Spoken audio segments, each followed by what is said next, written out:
What's up? What's up?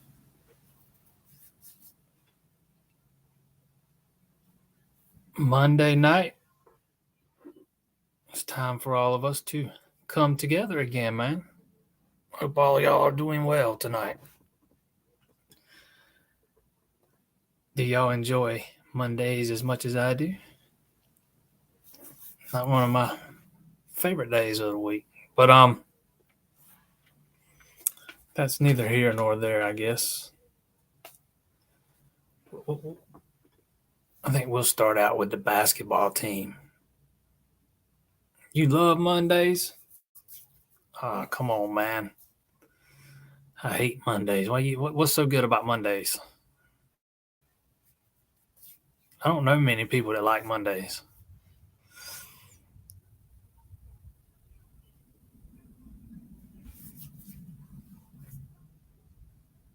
Well, now, if I was retired, I might like every day of the week. I might not have a favorite. They're all about the same. Anyways, Clemson basketball, man. I appreciate all y'all tuning in tonight. Anybody that's watching on YouTube, I think I got the comments fixed this week. If not, let me know. Yeah, we got another one that says they're retired. I hear you. I hear you. I probably won't ever retire. I probably won't ever be able to. Anyways, I think basketball is probably a good place to start out tonight. Clemson gets another win over the weekend at home. Virginia Tech probably won one they shouldn't have.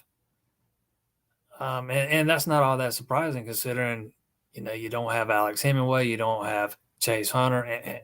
And I know Hemingway's been out a little while, and I think they can manage a little better without Hemingway than they can without Hunter.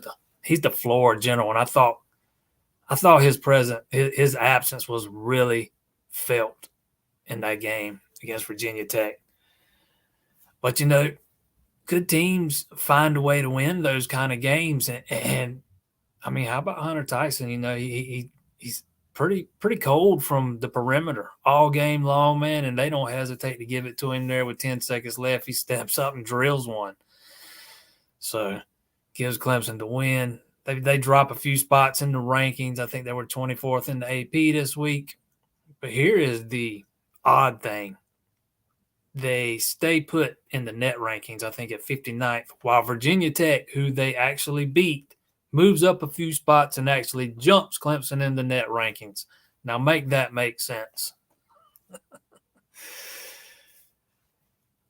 Clemson's having a hard time really gaining some traction and moving up in those net rankings, man. Those two early season losses are really still hurting them. And, outside of that win over Duke, there's not any wins that move the needle that much. They don't move it that much. In enemy territory, business trip to Raleigh. Yeah, you have fun with that, man. Raleigh's not one of my favorite places to go.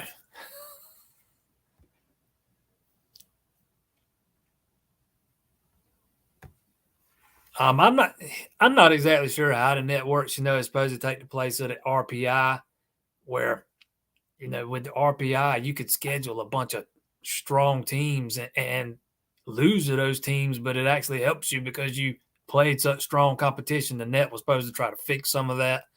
I don't know if the net has a good loss factor in it or not. I'm not exactly sure exactly how the net works. I can't really explain it. But it's obviously, like the RPI, it's got some flaws. It just is what it is.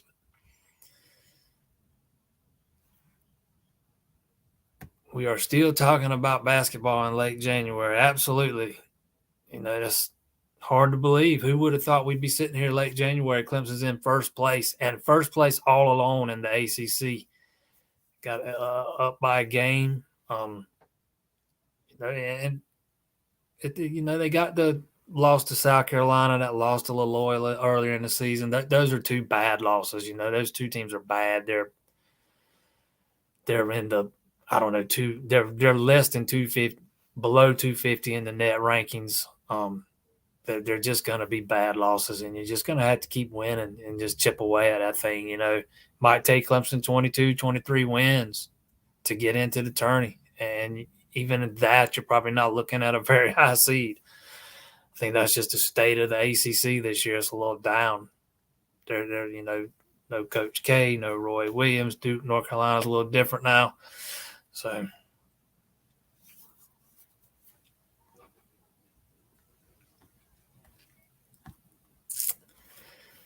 somebody asked me about the basketball commits last week, and yeah, Louisville is way down, way down. That guy, he's got a rebuilding job on his hands there. I'm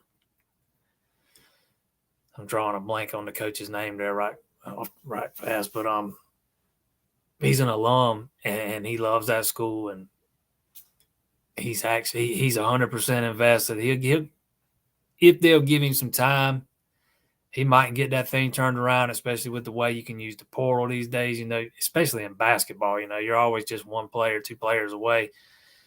And if they'll give him some time, he can probably get that thing turned around. But Louisville is bad this year. I mean, just there's no other way to describe it. They are terrible.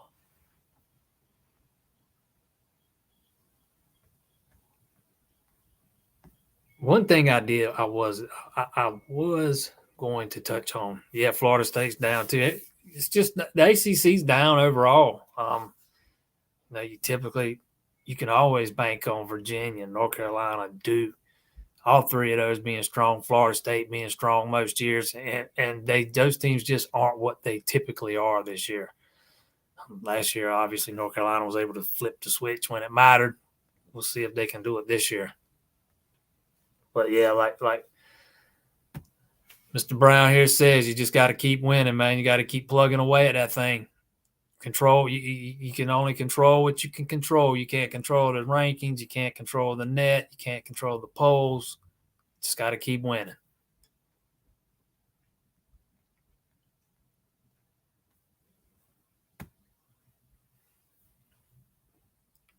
One thing I was going to touch on tonight.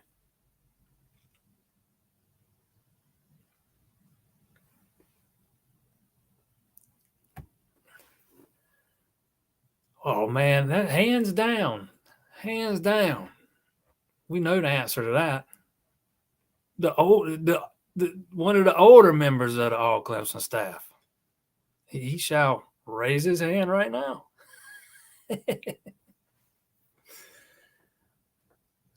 My vote goes to Zach.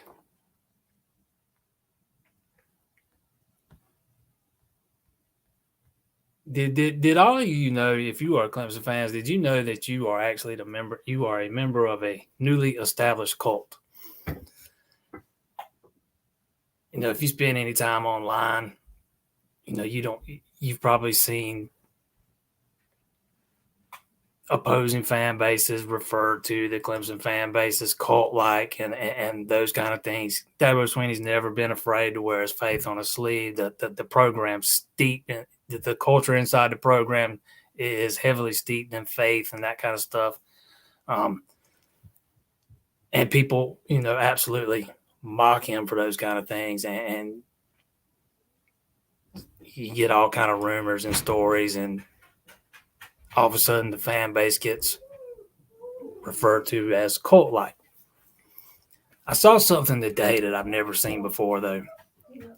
I actually saw a Clemson fan.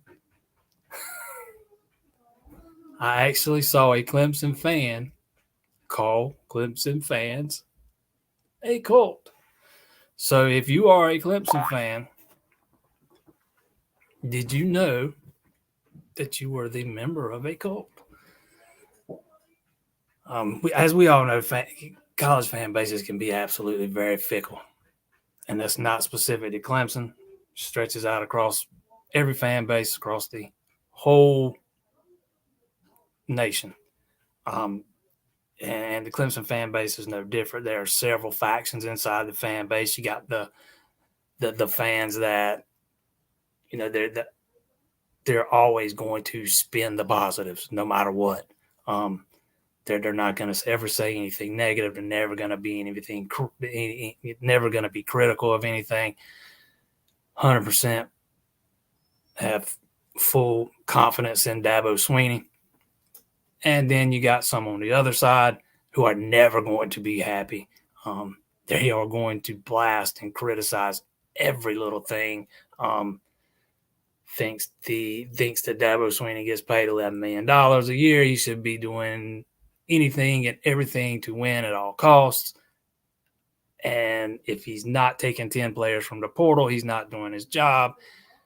You got, the same guy that's going to be griping about a missed block in a 55-3 win, the missed block that cost the team the shutout. I mean, yeah, exactly. All college football fans are cult-like, but I've never actually seen a Clemson fan refer to Clemson fans as cult members.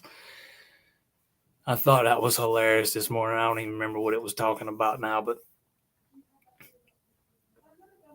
fans, by definition, you are a fanatic. You are ruled by emotion, and a lot of times you let the emotions get the better of you. I understand that, especially in the heat of battle during the middle of a game. But if you're sitting here in January and you're calling members of the fan base that you root for cult-like or cult members, you might need to take a cold, hard look in the mirror. Maybe you are a little too emotionally tied to things. I should have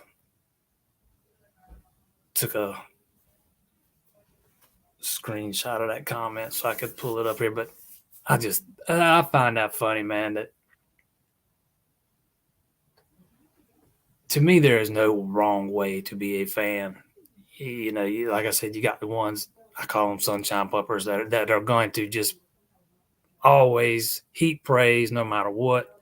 Then you got the ones that are never going to be happy no matter what. And then you got the ones in the middle. Heck, I used to be one of those guys that was very emotional. I mean, if my team would lose, it caused me to lose sleep at night. Thankfully, I've kind of grown out of that. I see things I try to use a little more logic in looking at things these days. Actually, being around covering this team has kind of given me a whole different perspective. I've been told that I suck up to the coaches, which I don't think I do that. I don't have any reason to do that. But anyways, I'm starting to ramble now. Elite Junior Day, 1 week away.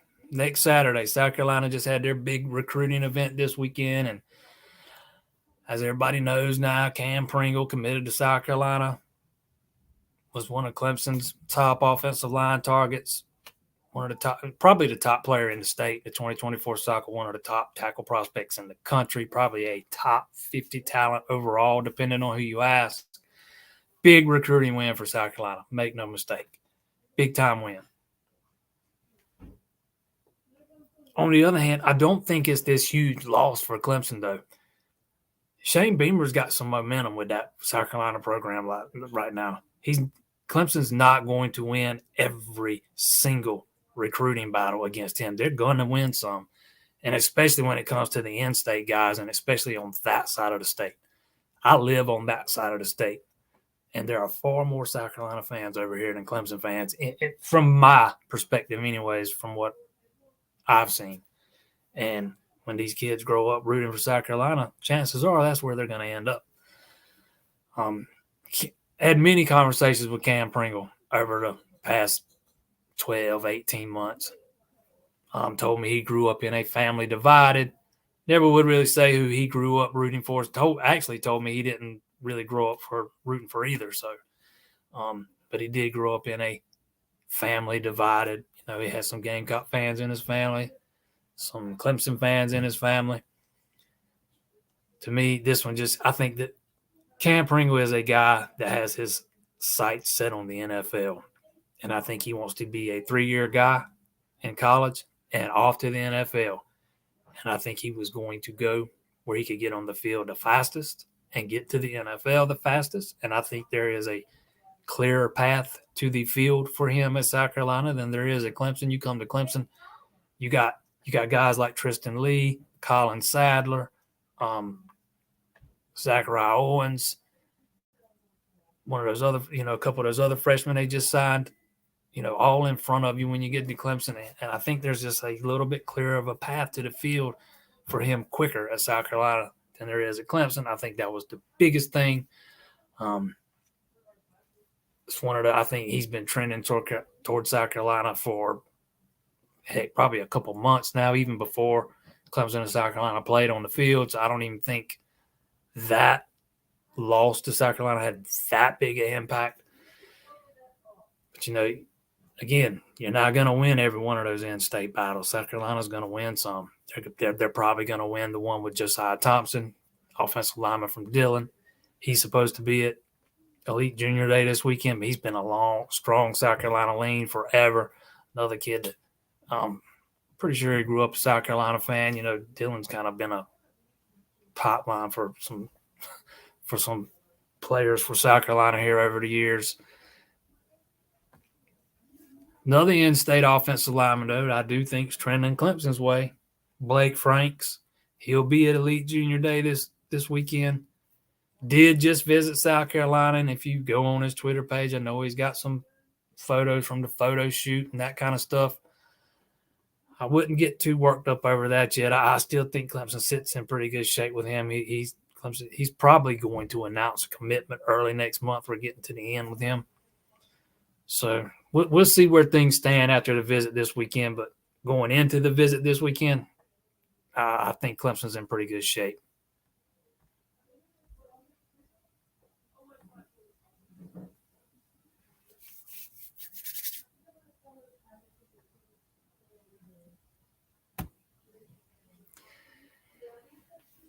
Quincy Brown from the portal. I don't think Clemson's going to take anybody from the portal right now, mainly because of them being over on scholarships. They're at 87 by my count, and no, that's not including any coaches' sons. I think there's only a couple former walk-ons in that count. I think the only way they would take a portal guy right now is if it was a big-time difference maker type guy, maybe a wide receiver or a defensive end. But the chances of that happen, I think, right now are pretty somewhere between slim and none. They'll probably go into spring with what they got, see how the things shake out between now and the end of spring, what kind of attrition they might have before the start of fall camp, because you're bound to have a couple more players leave at the end of spring that are not happy with their position on the depth chart. But if Clemson, has a little bit of room after spring and they are not happy with where they are, they think they might have a gap to fill maybe at receiver or defensive end, maybe you see them look to the portal then. Because the initial plan absolutely was to take a handful of guys or at least try to take a handful of guys from the portal. But then you start getting so many guys deciding they're going to come back, and you just don't have the room for them. I know Clemson reached out to wide receivers, defensive ends, corners, offensive linemen, all those players at those positions in the portal. Not sure it ever got as far as them actually offering anybody. Maybe it did. Maybe I've not been able to confirm that for sure. I'm not sure if it happened that way or not, but they did have a lot of conversations with a lot of guys. But it's just not going to work out right now. You just can't wave a magic wand and create space because, I guess you could if you started cutting guys, but if you followed this program long enough, Dabo Swinney's not going to cut anybody. It goes against everything that he sells out on the recruiting trail. It goes against everything, or it goes against the fabric of that culture that he's built the program on. It's just not something he's going to do.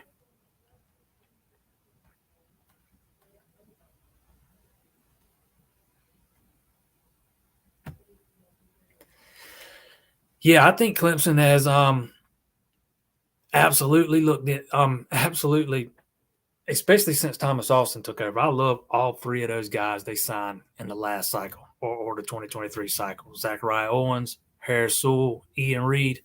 I think they hit on at least as we sit here today, none of them played a snap, obviously, but I think they absolutely hit on those guys. Sewell, Reed and Owens probably guys that'll need a year, but we'll see if Sewell can come in and get any early opportunities. Clemson's pretty settled on the offensive line. We'll see what they do at left tackle with Jordan McFadden moving on. There's a couple of options there. Tristan Lee, you can, we'll see maybe Marcus Tate moves over. Maybe Sadler moves over to tackle. Who knows? Maybe Blake Miller moves over to left tackle. A lot of options. We'll see how it plays out in the spring. But, yeah, I really like the direction that Thomas Austin seems to be headed with the offensive line room. Looks like they're trying to get bigger, guys with more size, and guys with a little more athleticism. And personally, that's something that I have wanted to see with the offensive lineman for a few years now. Yeah, Sammy told me he would be there barring some kind of – he's got a wrestling thing he thought he might have that might be a conflict with this weekend, but he thought he was going to be able to make it. I heard he was going to be there too. I've not locked that down. I reached out to him a little while ago to confirm it. I hadn't heard back from him yet. But, yeah, I fully expect him to be there. I always did. And, yeah, I expect him to be there.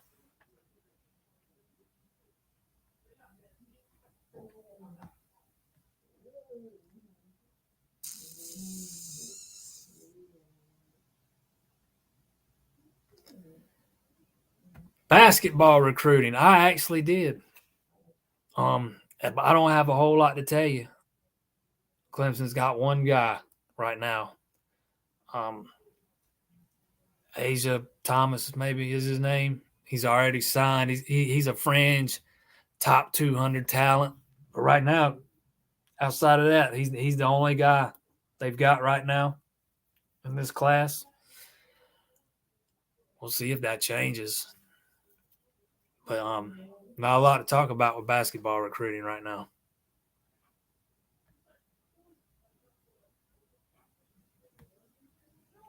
How about Eric Bakich? Yeah, I love that guy, man. I'm telling you, I think they hit a home run. We actually he's going to we get to talk with him Friday before they kick off practice Friday afternoon. So I'll be up in upstate this weekend. Anybody need a lunch date, holler at me. But yeah, I mean, and I'm not this guy that disliked Monty Lee or was campaigning for Monty Lee to be fired or anything. I was actually a little surprised when they fired him. But I do think, looking back on it, the way things played out, I think it was probably the right move to make, considering the hire that you make, because he has just, there's a whole new level of energy surrounding the program right now, a level of excitement that I've not felt in a while, the last few years.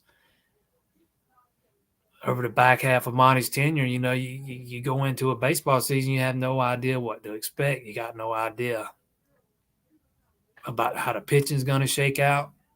You're wondering if they can even carry a rotation, consistent rotation throughout an entire season. And even though Bakich has never coached a game at Clemson yet, that's not something I worry about now, even though I don't think those starting rotation spots are ironed out just yet. But that guy he hired to come in and coach the pitchers from Florida State, Another home run hire. I mean, I think the baseball program is in excellent hands. Then on top of that, you bring back Jack Leggett. I mean, I don't think this thing could have been played any better. And you see Clemson, putting out all this stuff on social media about former players coming back over the past, last weekend. There were several in town. Not something we didn't see a lot of under Monty. Don't have any idea why. Maybe it happened and we just didn't hear about it. But this is a pretty storied baseball program. It's not the powerhouse it once was, but it at one time was a national powerhouse. And these kids coming up through the program now, they need to know about that history. They need to be plugged in and connected to the players of the past. I love seeing him bring those former players in.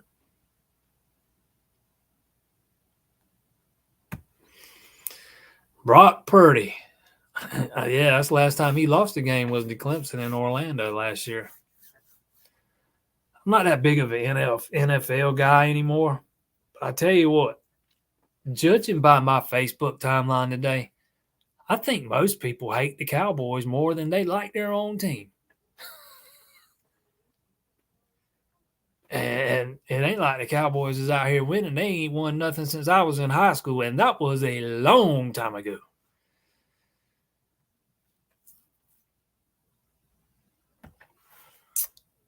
Am I surprised by Gilbert? I'm assuming we're talking about a Reek Gilbert, the tight end. No, absolutely not.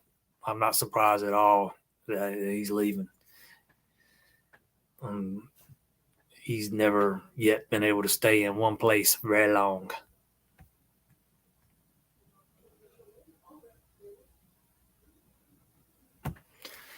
Who is the Friday night starter versus Binghamton?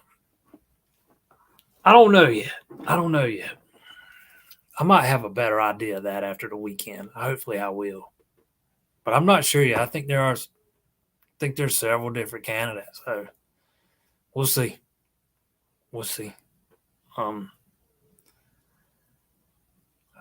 Wouldn't shock me. I mean, I'm not saying these are the Friday night guys. It wouldn't shock me at all to see Caden Grice starting games this year. It wouldn't shock me at all to see Ryan Ammon starting games this year. Billy Barlow. So we'll see how it plays out. I don't think any of those guys are your Friday night starter. But I'm very anxious to find that one out myself. Hopefully, I'm gonna have a better idea of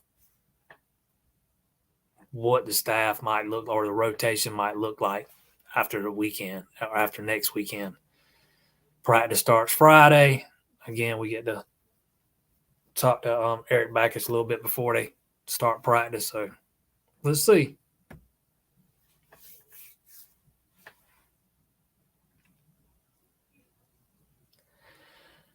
I get asked this a lot about Will Taylor and the baseball thing. I'm not sure. I could see it going. I could see it playing out that way. But from my understanding, I don't think Clemson baseball hands out full rides to baseball players. I don't think any baseball players get full scholarships. And right now, Will Taylor's on a full scholarship, albeit a football one. So if you decide you're not going to play football and you're only going to play baseball, I don't know how that works from a scholarship standpoint, or if you're going to have to start paying money out of your pocket. All things that go way above my pay grade. But I seeing the way his career has played out so far on the football field, is it that outrageous to think it's a possibility? I would absolutely think it's at least a possibility. I mean, we talk this. Baseball's his sport, I mean, that's where he's going to play his future. His future is going to be playing baseball. It certainly isn't playing football. So let's get the really good season first, though. Let's get there. This kid needs a little bit of luck. Hopefully he'll have some. Nope. Not at the Georgia Tech basketball game tomorrow night. See, I was thinking, for some reason, I was thinking the Georgia Tech game tomorrow night was on the road, and the game Saturday was at home. So I was going to do baseball Friday, basketball Saturday, but nope, had my dates mixed up there.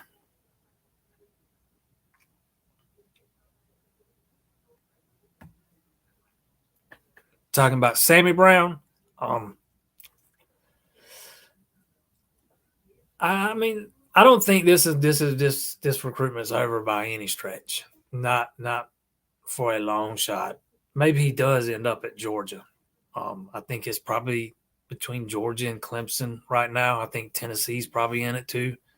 Probably Georgia, Clemson, the top two.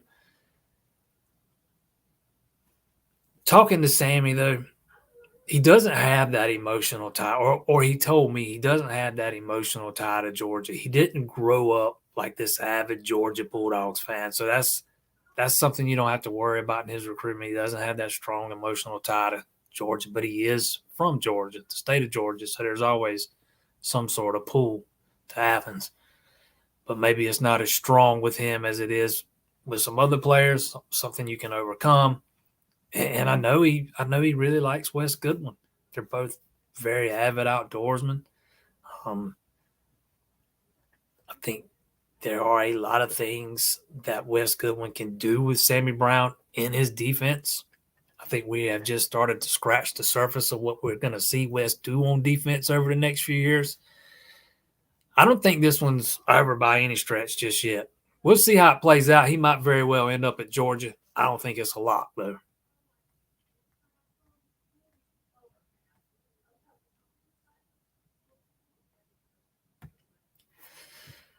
Oh, Brownell's absolutely done enough to be back next year. I don't think there's any question about that.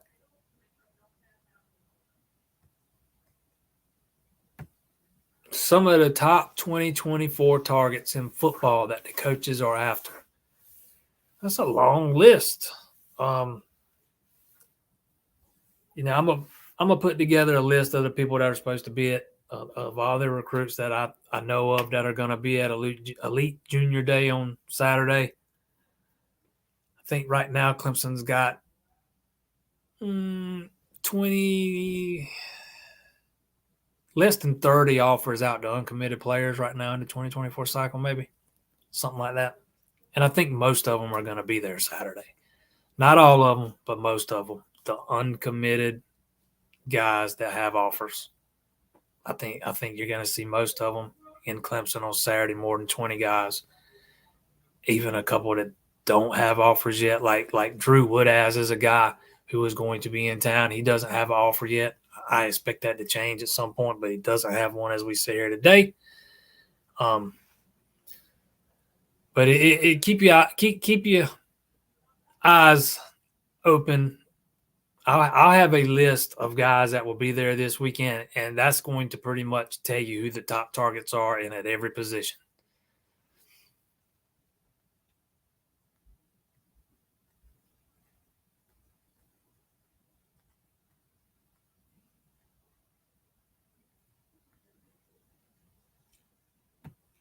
Philadelphia going to win the Super Bowl. I hope not. I hate the Eagles. But they very well might. That's a pretty good football team.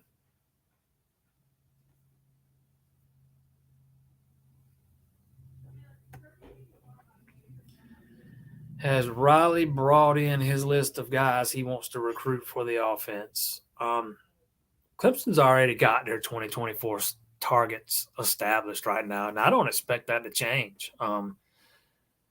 You're not going to see them suddenly change course on a bunch of guys just because they've hired a new offensive coordinator. Now, looking ahead to 2025, I'm sure he'll have much more influence on some of the guys they go after. But as we sit here today, the guys that they've already started to target, say right now you're looking at Jaden Davis and Walker White at quarterback. And I don't think that's going to change. I think they're going to see how those recruitments play out, and then we'll see where they go after that. But same thing at receiver with Jonathan Paylor, Alex Taylor, Ryan Wingo, TJ Moore, and Braylon Staley. Those are your guys that you're really targeting, and I think they are going to let those recruitments play out before they move on. Same thing at running back with David. I'm sure I'm going to butcher his name, but Eziumu. I'm not sure how to say his last name. It's Eziomume. But he is the only 2024 running back with an offer right now. And I don't think that's going to change for the immediate future. That is their big selling point to him right now. Hey, you're our guy. We're not even going after anybody else. We are all in on you. So I as far as him bringing in a list of guys he wants to recruit for his offense, if you're talking about 2024 players, I wouldn't expect the list of targets to really change. I mean, maybe you start missing on some of the guys at the top of the board. Maybe he has some influence on the next round of targets at those positions, but we'll see how it plays out. Because make no mistake, he's going to have an influence. I just don't think he's going to come in and suddenly change who they're targeting as we sit here right now. They have put in a lot of time and effort on all these kids right now. There's no way they're just going to say, let's move on from him because we got a new coach. That's not the way. That's just not the way they're going to do business.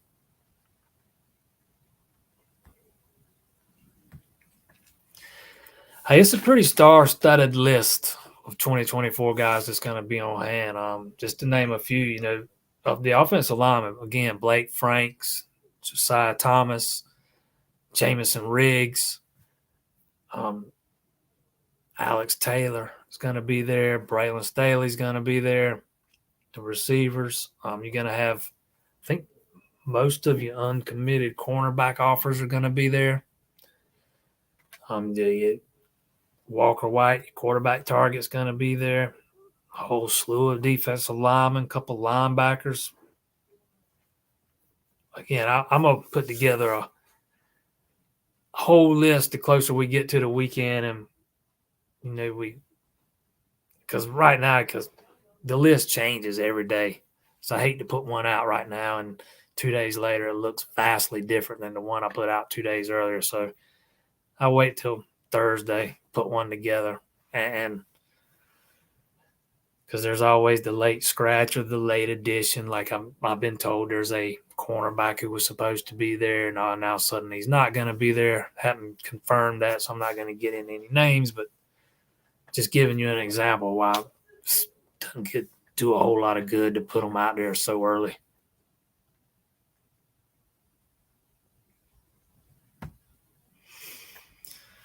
Yeah, I actually started putting it together today, so I'll have it done here probably tomorrow or the next day. It probably won't run until later in the week. Yeah, I guess we should give James Skalski a holler. Got his first coaching job. He's going to join Brent Venables there at Oklahoma as a graduate assistant. Obviously, he's going to help out with the linebackers. If you're bringing in a graduate assistant to help with linebackers and you're Brent Venables, you can't find anybody more qualified than Skalski. Nobody knows Venables' defense is better than Skalski does. Skalski was kind of an extension of Venables on the field, kind of a coach on the field for Venables. So home run hire there as far as graduate assistants go. Always had Skalski pegged for a coach. Didn't ever envision him having a very long NFL career. Figured he'd get into coaching sooner rather than later. Here we are, a year removed from the end of his playing days, and he is already starting that career.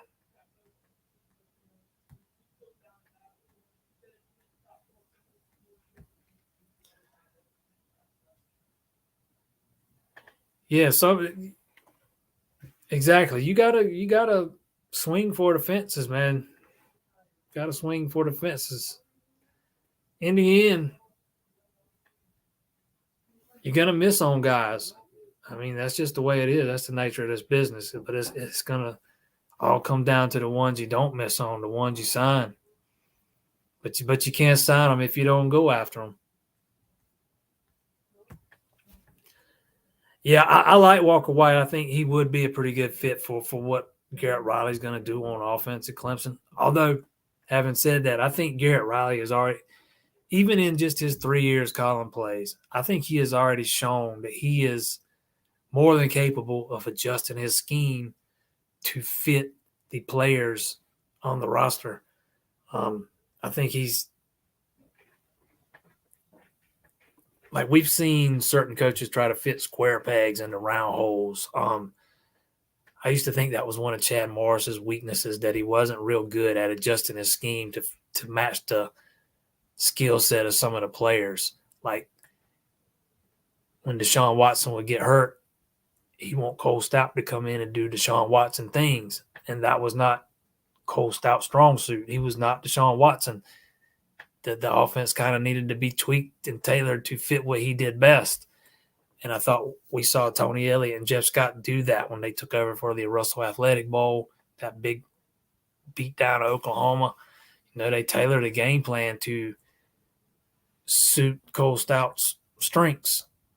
And I think that's what you'll see Garrett Riley do.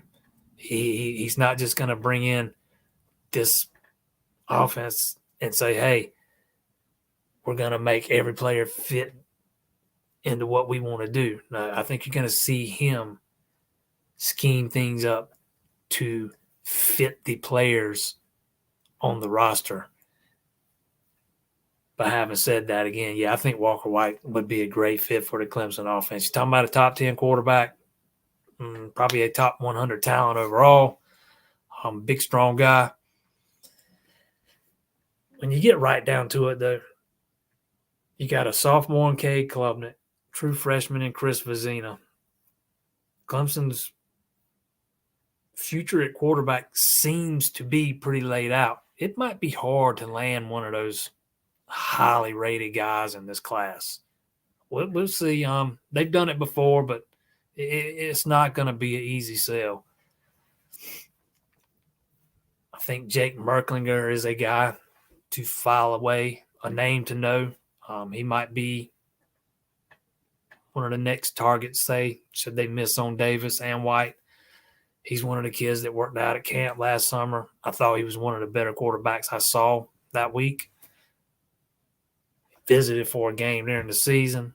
I know he's a guy that's on the radar. I actually kind of thought he would get the next offer. I was a little surprised when it went out to Walker White. But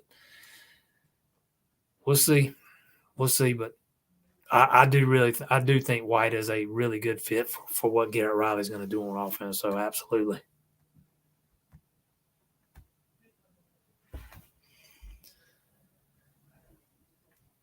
All right, for all you recruiting guys, be on the lookout for that list. As always, it'll be here in this group. Anything we publish at the site is going to be in this group. You can find it every day. Look for that probably Thursday, maybe Friday, but we will definitely have a list for you as soon as we. Again, I hate putting it out so early because it's going to change between now and the end of the week. So.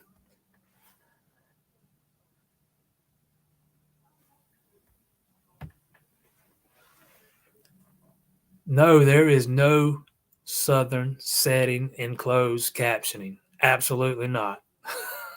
Hey, where I live out here in the woods, this goes beyond Southern, man. This is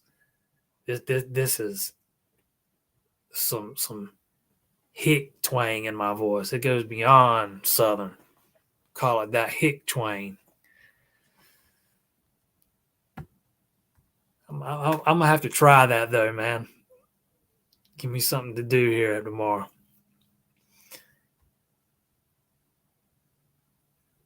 As always, though, hey, I appreciate all y'all tuning in, man.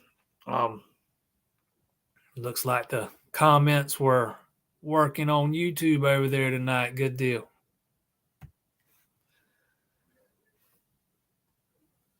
you couldn't comment on YouTube. I'm getting some other comments from YouTube.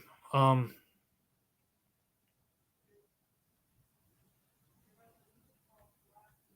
have to go back and take another look at that. But I've got some other comments from YouTube tonight. But if anybody else is having a problem commenting on YouTube, let me know because I need to get that fixed. Because I'm gonna move this over to YouTube fully here soon. Need to have those kinks worked out by then. But as always, man, I appreciate y'all tuning in. I do this just for the interaction with you guys, man. Y'all make it fun. See y'all next Monday.